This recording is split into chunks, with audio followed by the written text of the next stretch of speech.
Hello guys, good morning. सकाळी वरूनच already office पण चालू झालेलं. काकू त्यांचं काम आवरत होत्या.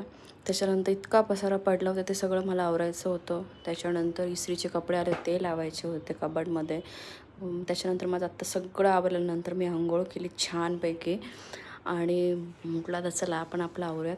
पण मी रोज माझी सनस्क्रीन कधीच विसरत नाही. She is my best friend. So मला डॉक्टरनेच लेझर झाला तेव्हाच रिकमेंड केली होती.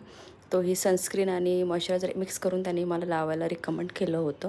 सो ती मी यूज करते ऑल ओव्हर फेस. आता मी जरी उन्हात जात नाही आहे, मी घरातच असते, तरी पण डॉक्टरने रिकमेंड केलेलं आहे की तुम्ही घरात जरी असाल तरी जे ब्ल्यू रेज असतात ते तुमच्या चेहऱ्यावर येत असतात, बॉडीवर पडत असतात, तुम्ही जे लाईट्स वगैरे लावतात वगैरे, त्याच्यामुळं तुम्हाला ती रोज यूज करायची. सो मी ती रोज यूज करते. So thank you so much. खूप फ्रेश वाटते आज. चलो, बाय बाय. C you.